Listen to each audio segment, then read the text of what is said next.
পোষ্যকোটা পূর্ণবহালের প্রতিবাদে রাজশাহী বিশ্ববিদ্যালয়ে সারাদিন কিন্তু এই বিকেল থেকে আন্দোলন চলছিল এবং এখনও আন্দোলন চলছে। রাজশাহী বিশ্ববিদ্যালয়ের যে 17টি হল রয়েছে সেই 17টি হলের সকল শিক্ষার্থীরা কিন্তু এসেছে, আমরা সেটি দেখতে পাচ্ছি এবং তারা ভিসির বাসভবনের সামনে অবস্থান নিয়েছে। ভিসির বাসভবনের সামনে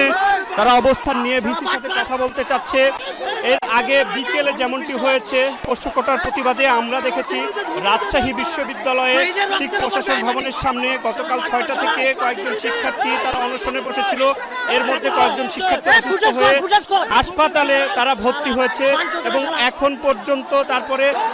রাজশাহী বিশ্ববিদ্যালয়ের যিনি প্রভিসি রয়েছেন, প্রভিসি আসার পরে আমরা যতটুকু দেখতে পেয়েছি তারপরে শিক্ষার্থীরা তার সাথে আলোচনায়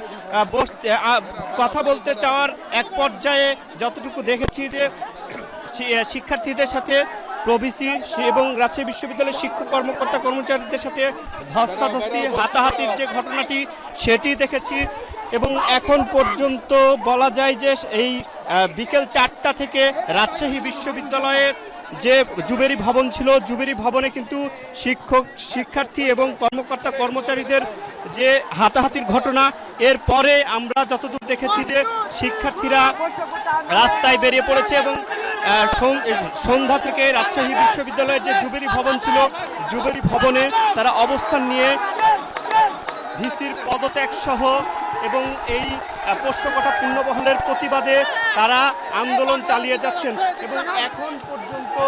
রাজশাহী বিশ্ববিদ্যালয়ে আমরা যতটুকু দেখতে পাচ্ছি যে ভিসির বাসভবনের সামনে কয়েক হাজার শিক্ষার্থী তারা অবস্থান নিয়ে ভিসির সাথে দেখা করার জন্য তারা কথা বলতে চাচ্ছেন এবং এখন পর্যন্ত আমরা দেখতে পাচ্ছি যে রাজশাহী বিশ্ববিদ্যালয়ের যে ভিসির বাড়ির সামনে তারা কিন্তু অবস্থান নিয়ে তারা পোষ্যকোটার যে পূর্ণবহাল সেটির প্রতিবাদে তাদের যে আন্দোলন সেটি চালিয়ে যাচ্ছেন এবং রাত 9:30টায় রাজশাহী বিশ্ববিদ্যালয়ের জাতীয়তাবাদী শিক্ষক ফোরামের যিনি সভাপতি রয়েছেন তিনি অধ্যাপক আব্দুল আলিম তিনি কিন্তু অভিযোগ করেছিলেন যে প্রভিসি সহ কয়েকজন শিক্ষকের উপরে যে হামলার প্রতিবাদে তারা কালকে একদিন পূর্ণ দিবস কর্মবিরতি পালন করবেন। এরপরেই মূলত রাজশাহী বিশ্ববিদ্যালয়ের যারা শিক্ষার্থী রয়েছে মোট 17টি হলের শিক্ষার্থীরা তারা একত্রিতভাবে জুবেরি ভবনে অবস্থান নেন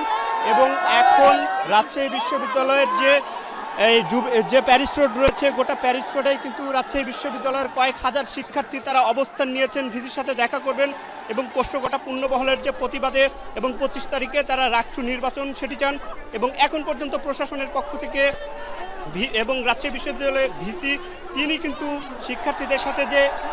এখনো দেখা করেননি এবং বলা যায় যে খুবই উত্তপ্ত পরিস্থিতি।